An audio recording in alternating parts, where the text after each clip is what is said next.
ஆரோக்கியமும் வரப்பண்ணி அவர்களை குணமாக்கி அவர்களுக்கு பரிபூர்ண சமாதானத்தை சத்தியத்தையும் வெளிப்படுத்துகிறேன்.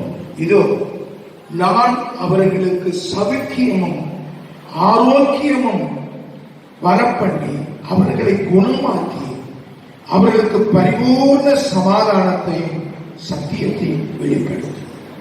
Behold, I will bring to them health and the building, and will keep them and reveal them and the abundance of the prosperity and security. ஆண்டவர் நமக்கு ஒரு செக்யூரிட்டியை கொடுக்கிறார். abundantly என்று சொல்லும் பொழுது அளவில்லாத ஆசீர்வாதத்தை ஆண்டவர் நமக்கு தருகிறார்.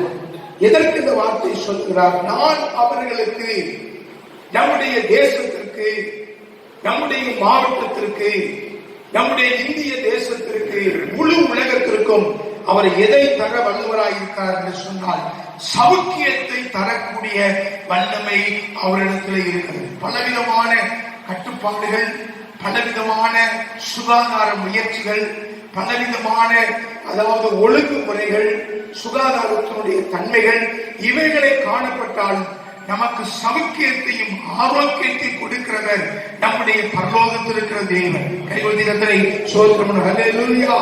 ஆண்டவர் ஒருவர் மாத்திரம்தான், இயேசு ஒருவர் மாத்திரம்தான் வியாதிகளை உன்னிலிருந்து என்ன செய்வேன், விளக்குவேன் என்று ஆண்டவர் சொல்லி இருக்கிறார். ஹல்லேலூயா.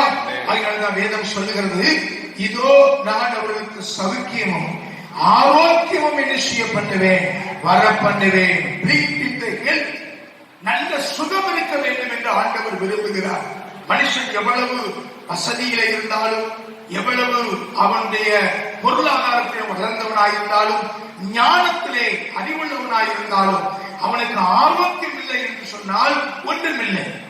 இந்த வைரஸ் கிருமிகள் சீனாவிலே இது வரப்போகிறது, வந்திருக்கிறது, ஜனங்களை தொற்றிக் கொண்டிருக்கிறது என்று அறிவித்த அந்த மனிதனே சில வாரங்களுக்குள்ளே மரித்து போனார். ஆண்டவரை நம்பிக்கைகள் எந்தெந்த தேசத்திலே குறைவாக இருக்கிறதோ அங்கெல்லாம் தேவனுடைய பாதுகாப்பு இல்லாமல் இருக்கிறது. ஆனால் நம்முடைய தேசத்திலே ஆண்டவரை குறித்த நம்பிக்கை அநேக மக்களுக்கு இருக்கிறது. சொல்றேன், எல்லா கொள்ளை நோய்களுக்கும் ஆபத்துகளுக்கும் உன்னை விலக்கி நான் என்ன செய்வேன், பாதுகாப்பேன் என்று ஆண்டவர் வாக்கு கொடுத்திருக்கிறார். ஒவ்வொரு விசுவாசியும் அதிகாலை வேளையிலே எழுப்பி, ஆண்டவரே உன்னுடைய இரத்தத்தை என் சரீரத்திலே என்ன செய்கிறேன், பூசுகிறேன், என் வீட்டின் மேலே நான் ஆண்டவரே உன்னுடைய இரத்தத்தை பூசுகிறேன் என்று ஒவ்வொரு தேவனுடைய பிள்ளையை சொல்லும் பொழுது எந்த சங்கார தூதனும் நம்முடைய வீட்டை உள்ளே நுழையாதபடி அவனை கடந்து போக செய்வதிலே ஆண்டவர் வல்லமையுள்ள தேவனாயிருக்கிறார். அல்லேலூயா. உலகத்திலே ஆண்டவர் நான் அவ்வப்பொழுது உயிரோடு கூட இருக்கிறேன் என்பதை எதன் மூலமாக, என்னுடைய கட்டுப்பாட்டில் இந்த பூமி இயங்குகிறது, என்னுடைய ஆளுகைக்குள்ளே இந்த பூமி இயங்குகிறது என்பதை ஆண்டவர் சில காரியங்கள் மூலமாய் ஆண்டவர் செய்து கொண்டே இருக்கிறார். பூமியை அசைக்கிறார், ஜனங்களை, சமுத்திரத்தை அசைக்கிறார், காற்றுகளை அனுப்பி ஒரு அசைவிலே, ஒரு ராத்திரியிலே அநேக மரங்கள் பூமியில் நம்முடைய பகுதிகள் எல்லாம் என்ன செய்தது, சாய்ந்து வைக்கிறது. இதெல்லாம் எதற்கு அறிகுறி என்று சொன்னால் ஆண்டவர் ஒருவர் இருக்கிறார். 24வது அதிகாரம் மத்தேயுவில் சொல்லப்பட்டிருக்கிறது, நான் வருகைக்கு மிக மிக அதிகமாய் சமீபமாய் இருக்கிறதை எதன் மூலம் அறிவீர்கள் என்று அவர் சொல்லுகிறார். பூமியிலே பூமி அதிர்ச்சிகள், கொள்ளை நோய்களும் உண்டாகும், எச்சரிக்கையாயிருங்கள் என்று ஆண்டவர் சொல்லியிருக்கிறார்.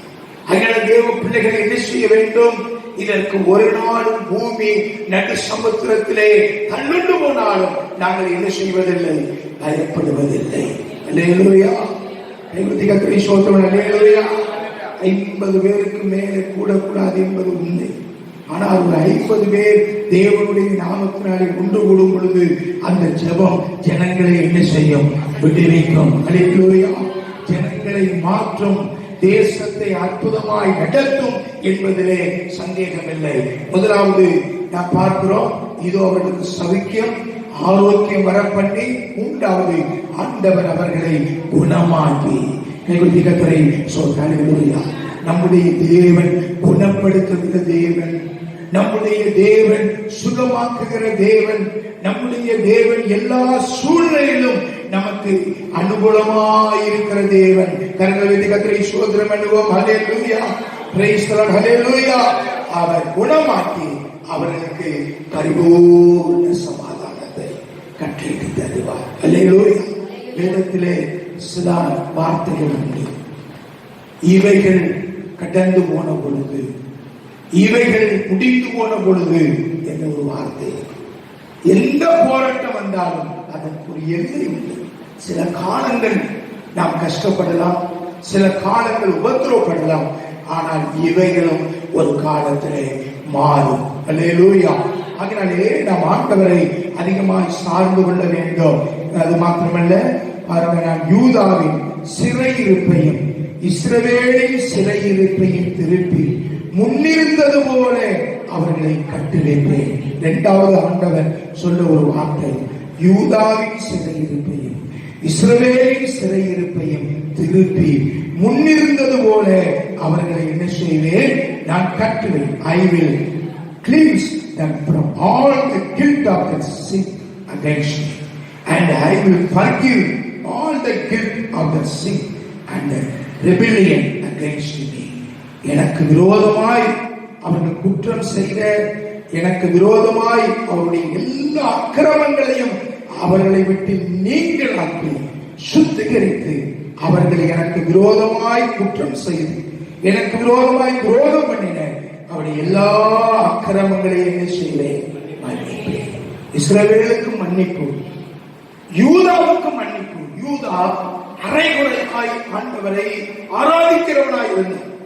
அவன் விரோதங்கள், அவன் அக்கிரமங்கள், அவன் பாவங்கள் எல்லாவற்றையும் நான் மன்னிப்பேன் என்று சொல்லுகிறார். தேசம் அடிக்கடி மறந்து போகிற காரியம் என்னவென்றால், ஞானத்திலையும் விஞ்ஞானத்திலையும் அறிவிலையும் பெருத்து போகும் பொழுது ஆண்டவர் இல்லை என்ற தீர்மானம் முழு உலகத்தில் இருக்கிற மக்களுக்கு வரும்பொழுதெல்லாம் ஆண்டவர் என்ன செய்கிறார்? தன் கையிலே ஒரு தண்டனைக்குரிய பெரம்பை எடுத்துக் கொள்ளுகிறார். கர்த்தருடைய நாமத்துக்கு ஸ்தோத்திரம். பாரிஸில் இருக்கிற மக்கள்லாம் மாடியில இருந்து அவர்கள் பாடல் பாடி அவர்கள் ஆராதிக்கிறார்கள். ஒருத்தர் ரோட்ல போக முடியல, ஒருவர் சந்திக்க முடியவில்லை. ஊரடங்கு உத்தரவு போட்டிருக்கு. மேற்கொண்டு வந்தால் 35,000 ஃபைன் என்று சொல்லி இருக்கிறார்கள். அதனால மாடியிலே நின்று அவர்கள் எல்லாம் இசைக்கருவிகள் வாசித்து ஆண்டவரை ஆராதிக்கிறார்கள். ஒரு கஷ்டம் வரும்பொழுதுதான் கர்த்தரை அதிகமாய் ஒரு மனுஷன் தேடுவார்.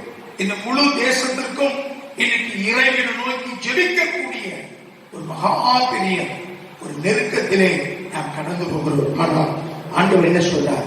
எனக்கு விரோதமாய் குற்றம் செய்த அவருடைய எல்லா அக்கிரமங்களுக்கும் அவர்களை நீங்களாகி சுத்திகரித்து, அவர்கள் எனக்கு விரோதமாய் குற்றம் செய்து எனக்கு விரோதமாய் துரோகம் பண்ணின அவருடைய எல்லா அக்கிரமங்களையும் என்ன செய்வேன்? எல்லா அக்கிரமங்களையும் மன்னிப்பேன். கர்த்தருடைய நாமத்துக்கு ஸ்தோத்திரம். இந்த நாளில் ஆண்டவர் நமக்கு கொடுத்திருக்கிற நல்ல வார்த்தையில 2 நாளாகவும் 7, 13, 14 வசனத்தை எடுத்து யாராவது வாசிங்க. 2 நாளாகவும் 7, 13, 14 வசனத்தை எடுத்து வாசிங்க.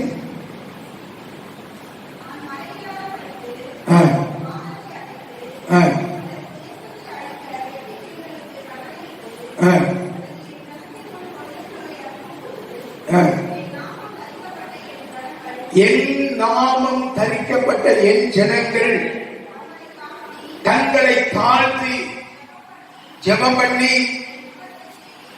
முகத்தை தேடி தங்கள் பொல்லாத வழிகளை விட்டு திரும்பினால் அப்பொழுது பரலோகத்தில் இருக்கிற நான் அவர்கள் பாவத்தை மன்னித்து அவர்கள் தேசத்துக்கு என்ன செய்வேன்? எல்லாரும் சேர்ந்த அவசரத்தை நாம் வாசிப்போம். எல்லாரும் ஒன்று சேர்ந்து இன்னைக்கு இந்த முழு உலகத்திற்கும் இந்திய தேசத்திற்கும் பட்டுக்கோட்டைக்கும் தமிழ்நாட்டுக்கு இந்த வார்த்தையை ஆண்டவர் நமக்கு கொடுக்கிறார். எல்லாரும் சேர்ந்து வாசிப்போம். பாருங்க, எல்லாம் சேர்ந்து வாசிங்க.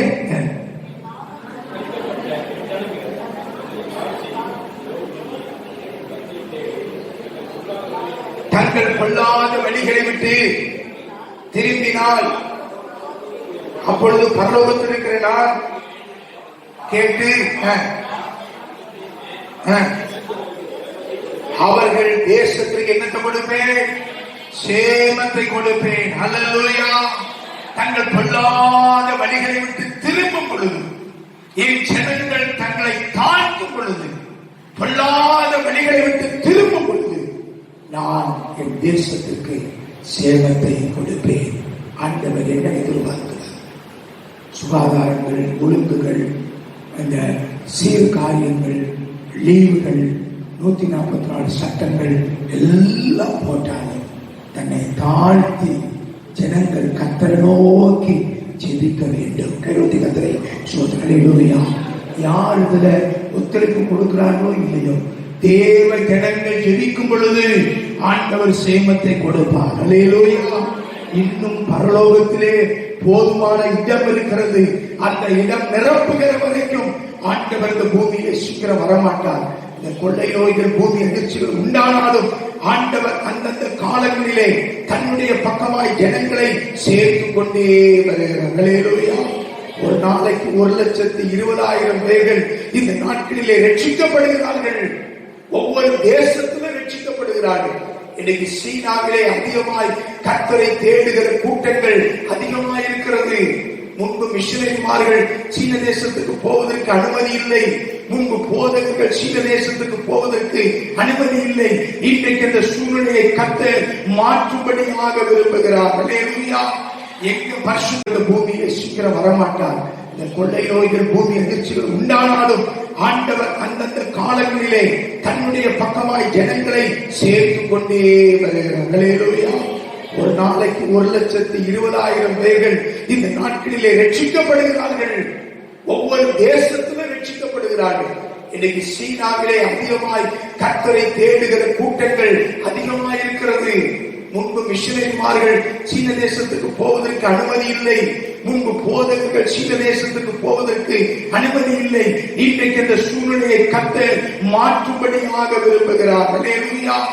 எங்க பரிசுத்தவான்கள் போவதற்கு இடம் இல்லையோ அங்கெல்லாம் ஒரு பெரிய கொந்தளிப்புகள், வேதனைகள் பெருகுவதை நாம் காண முடியும். ஆண்டவர் இந்த நாளிலே நமக்கு கொடுத்துக்கிற ஒரு பெரிய எச்சரிப்பின் ஒரு வார்த்தை, எனக்கு விரோதமாய் குற்றம் செய்து எனக்கு விரோதமாய் துரோகம் பண்ணினவருடைய எல்லா அக்கிரமங்களையும் மன்னிப்பேன். 9வது வசனத்தை நாம் சேர்ந்து வாசிப்போம். நான் அவர்களுக்கு செய்யும் நன்மை எல்லாம் கேட்க போகிற பூமியின் எல்லா ஜாதிகளுக்கும் முன்பதாக அது எனக்கு மகிழ்ச்சியுள்ள கீர்த்தியாயும் புகழ்ச்சியாயும் என்ன செய்யும்? மகிமையுள்ளதாயிருக்கும். அந்த city shall be to me name of joy, a praise and a glory before the all nations, and yet who shall hear all the good I do for them? எல்லாவற்றுக்கும் ஒரு glorious, எல்லா நேஷன்ஸ் மேல, எல்லா நாடுகள் மேல ஒரு பெரிய மகிமையை நான் தருவேன் என்று ஆண்டவர் நல்ல காலை வேளையிலே நமக்கு சொல்லுகிறார். கையோதி கர்த்தரை ஸ்தோத்திரம். அல்லேலூயா. ஆண்டவருடைய சமூகத்திலே 40 நாட்களிலே நம்மை தாழ்த்தி, ஆண்டவரே இன்னும் ரட்சிக்கப்படுகிற கூட்டங்கள் நிறைய இருக்கு. ஆண்டவரே கையோதி கர்த்தரை ஸ்தோத்திரம். அல்லேலூயா. இன்னும் போகாத கிராமங்கள் நிறைய இருக்கிறது. சுவிசேஷம் செல்லாத இடங்கள் அநேகம் இருக்கிறது. ரட்சிக்கப்படாத கூட்டங்கள் அநேகம் இருக்கிறது. ஆண்டவரை அவர்கள் எல்லாரையும் ரட்சிக்க வேண்டும். ஆண்டவரை இந்த தேசத்தின் மேல உடைய பாதுகாப்பை கொடுங்கள் என்று சொல்லி நாம் ஜெபிக்கும் பொழுது கர்த்தர் நல்ல சூழ்நிலைகளை நமக்காக ஆண்டவர் நமக்கு தருவார். 3வது காரியம், எப்படி தேசத்தை ஆண்டவர் ஆசீர்வதிப்பார்? வசனத்தின் மூலமாக நம்மை குணமாக்குவார். சங்கீதம் 107 20வது வசனம் வாசிங்க பார்ப்போம். சங்கீதம் 107 20வது வசனம். 2வது ஏசாயா 50 5வது அதிகாரம் 53 5வது வசனத்திலிருந்து வாசிங்க. முதல்ல சங்கீதம் 107 20 வாசிங்க பார்ப்போம். அவர்களுக்கு வசனத்தை அனுப்பி அவர்களை குணமாக்கி அவர்களை அழிவுக்கு தப்புவிக்கிறார். கரங்களை தட்டி கர்த்தருக்கு ஸ்தோத்திரம் பண்ணுவோம். ஹல்லேலூயா. நான் வசனத்தை அனுப்புவேன். இன்னைக்கு ஆண்டவருடைய வசனம் பிரசங்கிக்கப்படுகிற தேசங்கள்ல ஒரு பெரிய தெய்வீக சுகம் உண்டாகும். இரண்டாவது ஏசாயா 53 5வது வசனத்தை வாசித்து பார்ப்போம். நம்முடைய மீறுதல்கள் நிமித்தம் அவர் காயப்பட்டு, நம்முடைய அக்கிரமங்கள் நிமித்தம் அவர் நொறுக்கப்பட்டார். நமக்கு சமாதானத்தை உண்டாக்கும், நமக்கு சமாதானத்தை உண்டாக்கும் அவர் அவருடைய தழும்புகளால் குணமாகும். ஒரு மனுஷன் எப்படி சுகமாக முடியும்? வசனத்தினால ஆண்டவர் சுகப்படுத்துகிறார். இன்னைக்கு அநேக டிவிக்கள் மூலமாக இன்னைக்கு வசனம் போயிட்டே இருக்கு, வசனங்கள் சென்று கொண்டே இருக்கிறது. இந்த வசனத்தினால ஜனங்களை அவர் குணமாக்குகிறார். இரண்டாவது, அவருடைய தழும்புகளால் நாம் என்ன செய்கிறோம்? நாம் குணமாகிறோம். நம்முடைய மீறுதல்கள் நிமித்தம் அவர் காயப்பட்டார். நம்முடைய காயங்கள் எல்லாவற்றையும் அவர் சுமந்து கொண்டார். அவருடைய வசனத்தினால தழும்புகளாலே குணமாகிறோம். மூன்றாவது லூக்கா 6வது அதிகாரம் 19வது வசனம் எடுத்து வாசிங்க. லூக்கா 6:19 எடுத்து வாசிங்க.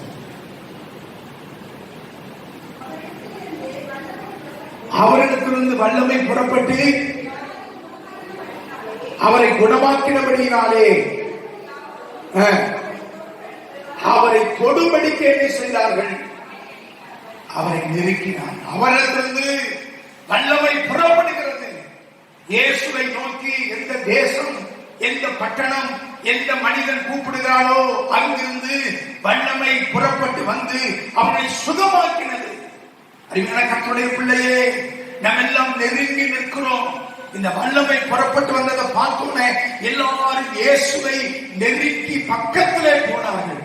இன்றைக்கு தேசம் இயேசுவை நோக்கி வரணும். அவரிடத்தில் ஒரு வல்லமை இருக்கிறது. இந்த வார்த்தையை யாரும் சொல்லல. அவருடைய சரீரத்திலிருந்து ஒரு வல்லமை வருகிறது. இயேசுவே எங்கள் தேசத்திற்கு வாரும், இயேசுவே எங்கள் பட்டணத்துக்கு வாரும், எங்கள் கிராமத்துக்கு வாரும், எங்களுடைய மக்களை நீர் கண்ணோக்கி பாரும் என்று அழைக்கும் பொழுது அவர் வந்து நம்மை சுகப்படுத்தி நம்முடைய வல்லமையினாலே நம்மை மாற்றி நமக்கு பரிபூர்ண ஆசீர்வாதங்களை அவர் பூரணமாய் தருகிறார். கைவிடுதலை சொல்லுகிறா. தள்ளும்பவர்களால் குணமாகும், வசனத்தினாலே குணமாகும். வசனத்தை அறிக்கை பண்ணுங்க. இந்த நாட்களில் உபவாச நாட்கள்ல நம்ம சபையில வந்து ஜெபிக்க முடியாவிட்டாலும் வீட்டுல உட்கார்ந்து வசனத்தை நீங்கள் என்ன செய்ய வேண்டும்? அறிக்கையிட வேண்டும். அதனால்தான் உங்களுக்கு ஞாயிற்றுக்கிழமை வரலனால உங்களுக்கு எல்லாம் பிரிண்ட் அவுட் எடுத்து கொடுத்திருக்கிறோம். ஒன்றாவது, அவர் வல்லமையினாலே நமக்கு குணம் கிடைக்கிறது. கர்த்தருடைய நாமத்துக்கு ஸ்தோத்திரம். ஆண்டவர் நமக்கு சௌக்கியமும் ஆரோக்கியமும் வரம் பண்ணுவார். ஆண்டவருடைய வார்த்தை மாத்திரம்தான் இதை சொல்லுகிறது. இதை நம்புகிற கூட்டம் சிறிய கூட்டமாக இருந்தாலும் அது வல்லமையுள்ள கூட்டம். அப்படியே எழுதி நின்று தெய்வ சமூகத்திலே நாம் நம்முடைய தேசத்துக்காக ஜெபிக்கக்கூடிய அந்த ஜெபத்தை நீங்கள் ஏறெடுக்கும்படியாக உங்களை அன்போடு கேட்கிறேன். Praise the Lord. ஸ்தோத்திரம் ஆண்டவரே. எல்லா கர்த்தருக்கு ஸ்தோத்திரம்.